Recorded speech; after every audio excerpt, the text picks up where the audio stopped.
cobblestones, walking the streets of a place I call home. Along the Merrimack River, wind making me shiver, sending a chill up my spine, but I feel fine. All in the same boat, sisters and brothers, future generations setting sail from overseas. Destination low, the city of dreams. Today's guest is Melissa Weiksner. She's the author of Heroin's Puppet.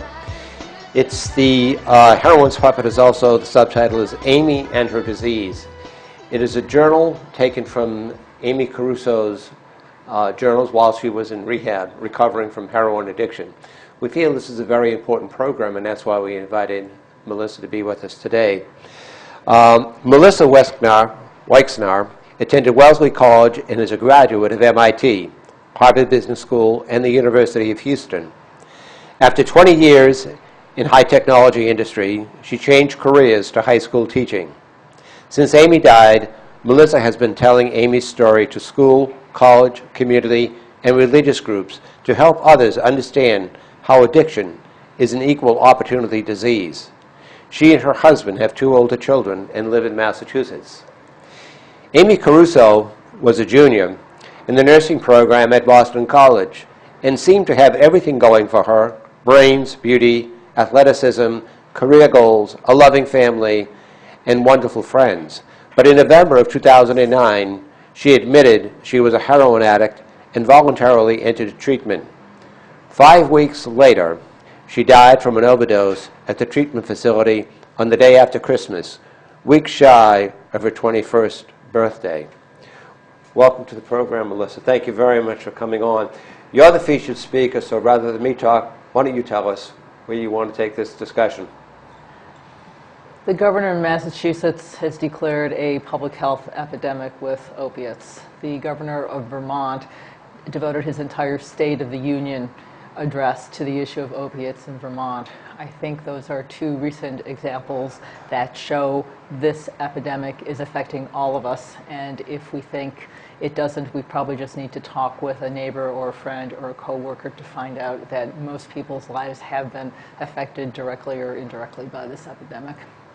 Let's talk about, if you would, how insidious it is in terms of society. I mean, you are an established family, good family. Your husband and yourself are both working, 3 wonderful children, and Amy was extremely talented.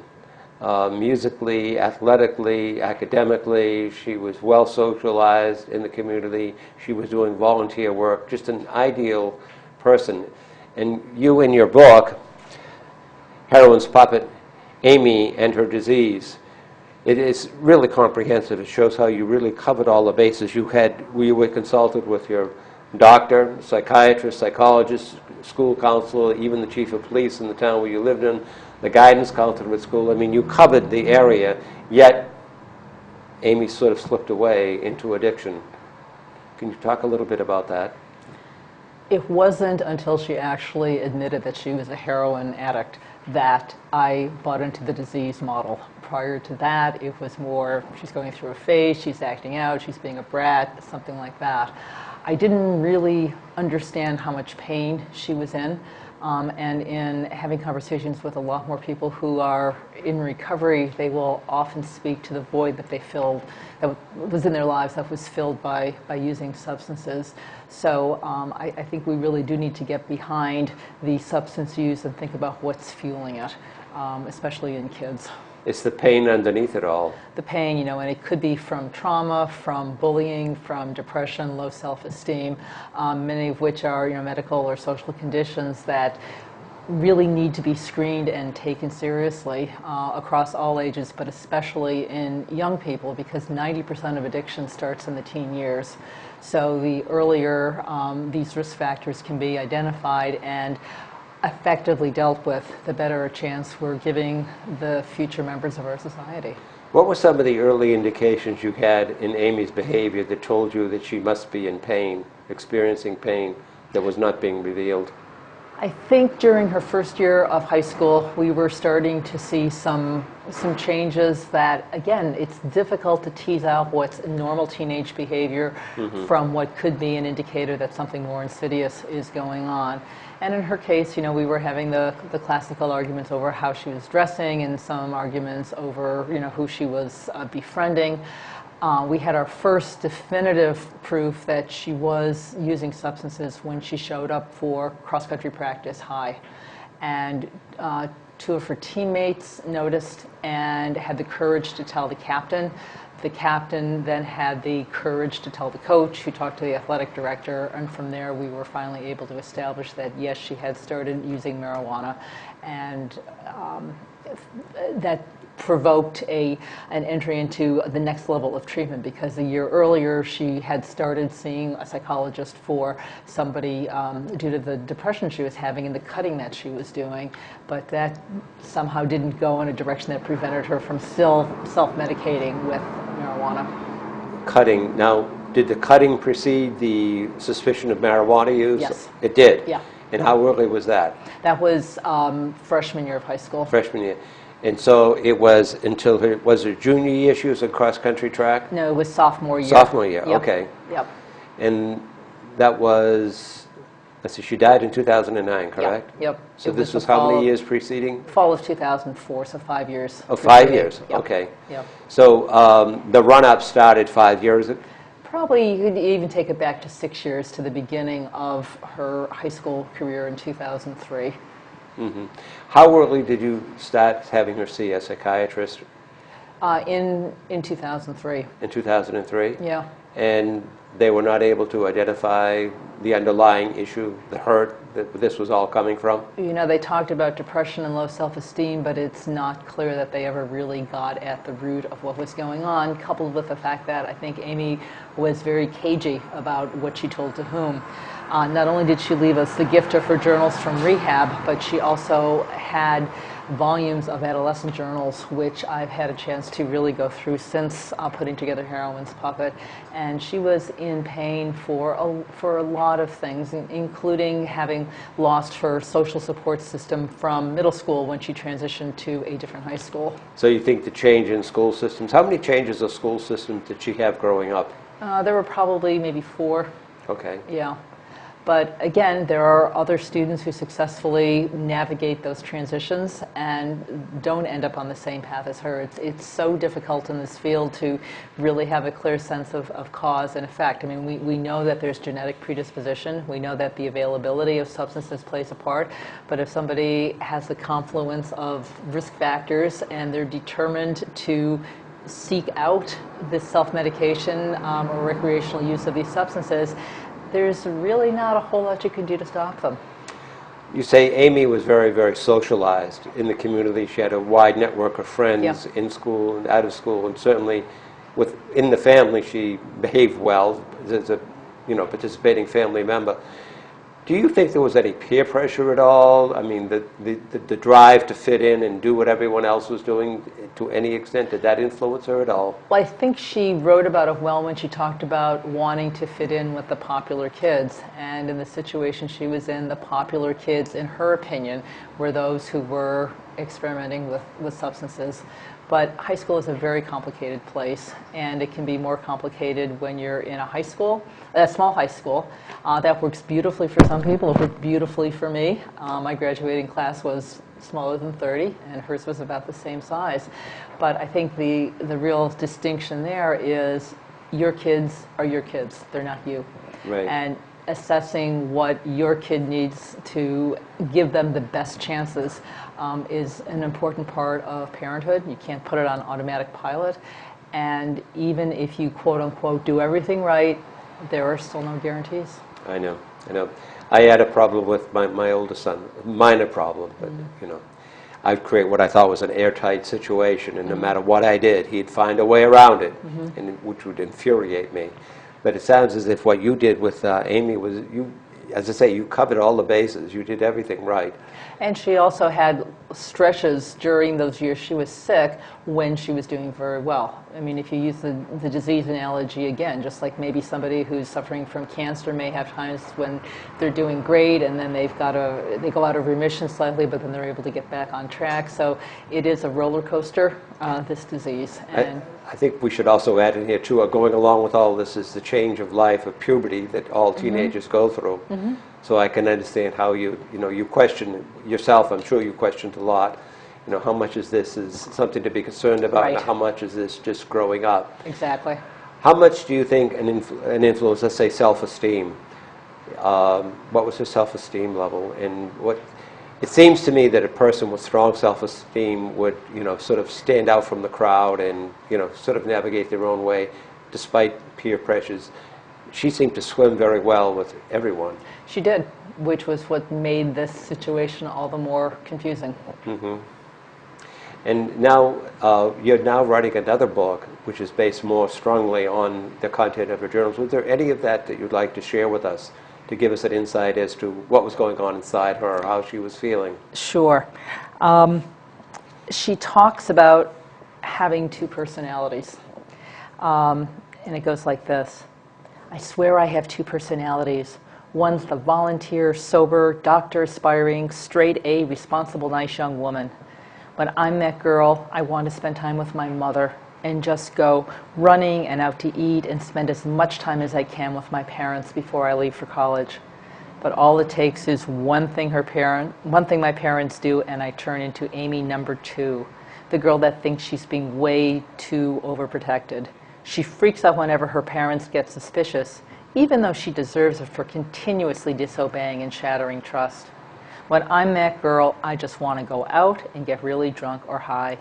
I usually want to take a painkiller or something, but I mostly don't. By the way, I'm keeping my painkillers just in case. Like, I honestly think I can beat my cravings for drugs and so forth. When I went through my cutting stage, I used a razor blade religiously to get on my stress. The cuts weren't deep or anything. I just used it as a way to deal with frustration. Now I use drugs, and that's why I think I have a problem. So Amy was well aware of the duality within her, Yeah. of the Jekyll and Hyde personality that were at war within her. When she was cutting, were you noticing the cuttings, or did she wear long sleeves? She wore long sleeves, and we didn't notice it till our first appointment at the psychiatrist's office. Oh my gosh. Yeah. Wow. So how did this proceed from cutting to then marijuana? Was that, it went from marijuana? Did it ever go Well, into actually, anything else? she started after cutting using caffeine pills and then sleeping pills, which you can buy over the counter. And she actually contemplated using marijuana for about a year before she actually did. And we actually have a wonderful quote from her after she used marijuana for the first time, having to do with, she was glad she had tried it. As she says, looking back on it, and she's 15 and a half at the time, I'm happy I did weed. It's not going to be an addiction, but at least I can say I did it without lying. Also, now I won't be so obsessed with drugs because I've tried them, so I know how they are. So she didn't think weed was a big deal. But for an adolescent brain, marijuana and alcohol is a big deal because the brain is developing well into the 20s, and the brain is so susceptible to the effects of exogenous substances. We start habituating the neural pathways into our own chemistry, and it gets to be a question. Now it's a question too, because in many states they're starting to legalize marijuana. And then if we back up and back up and back up on this and say, well, this is a gateway. Cigarette smoking is a gateway to marijuana, is a gateway to alcohol, is a gateway. How far back do we push that gate? And how early in a child's life should we start educating them about the potential dangers of pills or drugs or substances? I think even when they are toddlers, you can show a healthy respect for any medicines that are being taken, so kids don't think that they're recreational or they're candy. I was speaking to a pharmacist recently who was asked to present to her daughter's kindergarten class, and I think she had a brilliant presentation where she brought, some examples of drugs and some examples of candy, and showed how similar they look. And her message to the kid was, well, if you see something on the floor, don't pick it up and eat it. It might look like candy, but it could be a medicine that could harm you because it's meant for somebody else. So developing that healthy respect for what we put into our body is something that I think can start at a very early age. We know how very young children often explore with their mouth. They pick up anything and Yeah. they'll put it in their mouths. Yeah. But I think that illustrates, how far back it's going to start, too. To a child, a pill or a piece of candy, they look the same. Is that an M&M? Is it a good and plenty, or what is it? Let's talk a little bit about legitimate prescription medications that are used. Were there any in your household that Amy had availability to as she was growing up and going through this? When she had her wisdom teeth extracted, she was prescribed Percocets. Okay. And the doctor never had a discussion with us about risks and benefits. The pharmacist never said anything about safe storage, risk of addiction. When I found a Vicodin in Amy's purse when she was a junior in high school, I had no idea what a big red flag that was. Do you have any idea where the Vicodin came from? Probably from a friend, because a lot of youth get these from friends, and who often get them from the medicine cabinet. They don't actually have to buy them. Did you tell me at one time that when she was going into surgery for the oral surgery she was going to have, that friends of hers approached her? No, this is a story from a student I heard in another school district who was at a program sponsored by the school where they had parents in one room and kids in another room, and they were behind walls so they couldn't see each other, and there were voice altering microphones so that kids and parents could have a dialogue without identifying each other. And one parent asked the kids, do you know who the drug dealers are at school? And one of the students spoke up and said, well, I don't know if you'd call me a drug dealer, but I was going to have my wisdom teeth taken out, and pretty soon kids were coming up to me and asking, can I buy your painkillers off of you? After I spoke in one of the surrounding towns here, another mom came up and told me that her daughter was going to be having shoulder surgery and knew that she was going to be prescribed narcotics for the short term. And she told her daughter, do not put that on Facebook, because I don't want somebody to think that we're going to have painkillers in the house and then be broken into. I was, at one time, I was a cab driver in Boston, and one of the things I used to do, I was a ride operator, which meant I did a lot of people with disabilities. But one of the things I did all the rehab centers, the drug treatment centers in Boston. I was surprised from the people that I was transporting back and forth, how many of these people were just well-educated, normal people who had a medical issue that had initially got them introduced to drugs, and now they're addicted.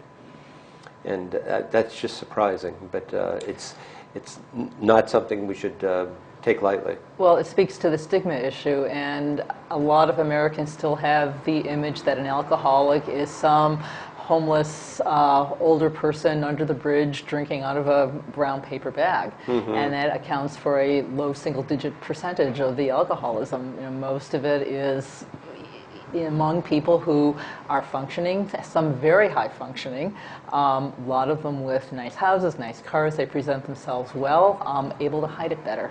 And I think that was the situation with Amy. She was able to hide her disease for a long time, and until everything just came crashing down the fall of her junior year in college. Let's talk a little bit about privacy. As a parent, how far do you go in terms of checking on whatever it is you might be checking about with your child, what you find in their purse or in their cell phone or text messages or online conversations or anything like that? That is obviously going to be a difficult point. What is your advice on that, or how do you approach that? Boy, when I was in the heat of this with Amy, it was 10 years ago, and so much has changed with social media and kids advancing along the tech spectrum. I think what I would say is if a parent thinks there's a problem, to trust your gut on that and not to act in isolation.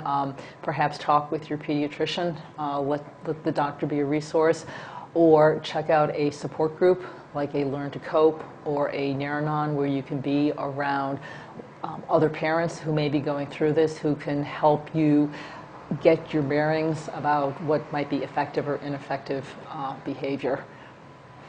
If you're just tuning in, we are talking with Melissa Weiksner. She's the author of Heroin's Puppet, Amy and Her Disease. It's about heroin addiction. And you mentioned she had sort of a willful disobedience. Now, was that just her, or did your other children display that? Or Oh, it was mostly her. Mostly her. But this was a characteristic that we saw it and we said, wow, if we can just harness that, that's going to make her into an awesome adult who... Independent. Exactly. She won't take no for an answer. She'll persist in causes of justice and equity and making sure the right things happen. But that same wonderful energy, so much of it got diverted into the drug-seeking behavior as a result of her disease. You mentioned that this occurred mostly 10 years ago, is when you became aware of this and you started on this path. And today, given 10 years, there's even more technology available. There are more things, more gadgets, more ways of communicating and staying in touch. And more substances. Yes, yes. How much do you think that is an influence where a lot of young people today seem to exist in that world, really outside themselves, in that world of texting and iPods and all that sort of thing? I'm definitely not an expert in this area. Correct. But what I would say is that a lot of kids are in pain. And pain will cause people of any age to self-medicate. And so what we really have to look out for our young people is where there may be pain and how to effectively deal with it as early as possible. 90% of addiction starts in the teen years. So the longer you can delay someone starting to use, the better the chances that they won't suffer from this disease as an adult. So I think schools, especially guidance counselors, are truly unsung heroes in this space. They are often the people who will get a kid who will admit to a tough situation at home, or bullying, or trauma, or issues. So I think it's just really important to look at the whole system where our kids are, the families, the schools, the faith communities, the extended families, and just try to help kids have positive experiences, and also making sure that kids have language to speak. The Lowell Voc has some wonderful programs in their health department that actually do some role playing about, if you're concerned about a friend, how do you talk about it? I never had that kind of education when I was growing up. It was all, do the sheet of math problems, do these spelling questions. But these skills about being able to raise questions with a trusted adult to help, I think is really important. We also have a culture today which is, we're pervasive with reducing pain, reducing stress. I mean, turn on television and no matter what it is you're feeling or is going on with you, we have a prescription for it, we have a pill, we have a pharmaceutical that will take care of that. I think that has a large influence on us too, in sort of breaking out of that. Talk a little bit about what are your feelings as a parent, having gone through this and put out the absolutely heroic effort you did in trying to help your daughter and help her. That you have any after feelings about guilt, or did you do enough, or I could have done something differently, and how do you deal with that? I know that you can't do woulda, coulda, shouldas. That makes you crazy.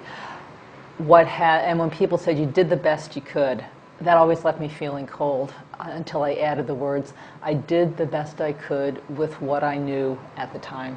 And I know a lot more now than I did 5 or 10 and even 10 years ago. And so that's why I feel it's really important to share what I learned with others, and for anybody who has experience with this disease to try to break the silence wherever they can. And maybe, maybe they're only comfortable talking to their sister or maybe a trusted friend. But as you get people talking, it's amazing how pervasive this disease is. And I've been in contact with people that I worked with 35 years ago. And we never at the time talked about the issue of substance use, but now, 35 years later, we're talking about what was going on back then that somehow wasn't appropriate to talk about, which speaks to the stigma, not just of substance abuse, but mental illness as well, because so often those are intertwined. Talk a little bit about, speaking of talking to people, about support groups that are helpful, and Yep. what support groups did you engage yourself with, and how did they help you?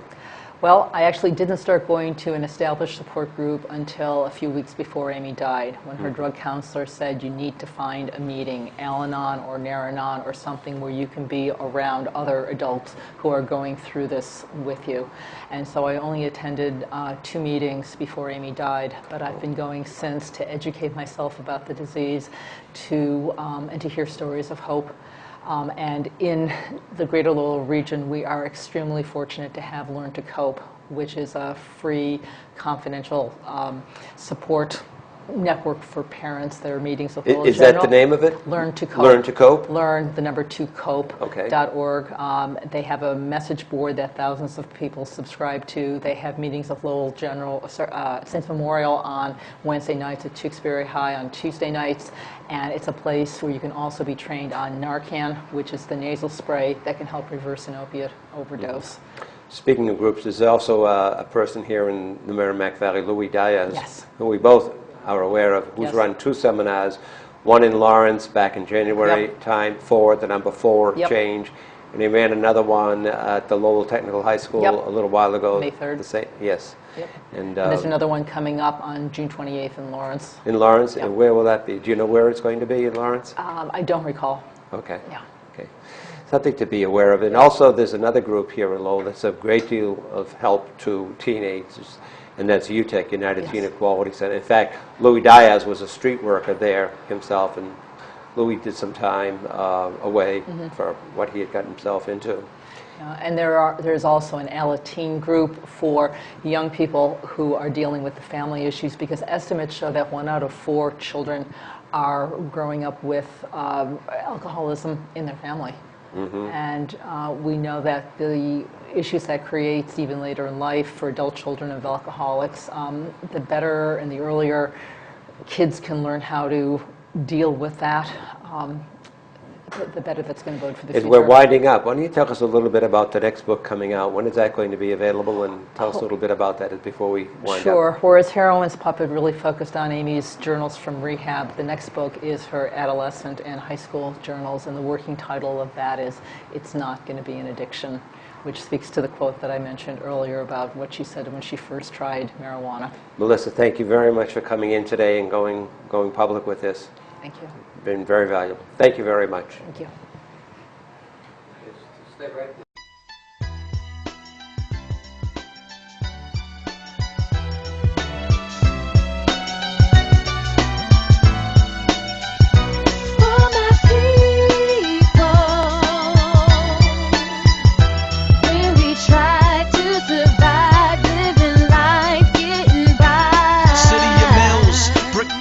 Cobblestones, walking the streets of a place I call home. Along the Merrimack River, wind making me shiver, sending a chill up my spine, but I feel fine. All in the same boat, sisters and brothers, future generations setting sail from overseas. Destination low, the city of dreams.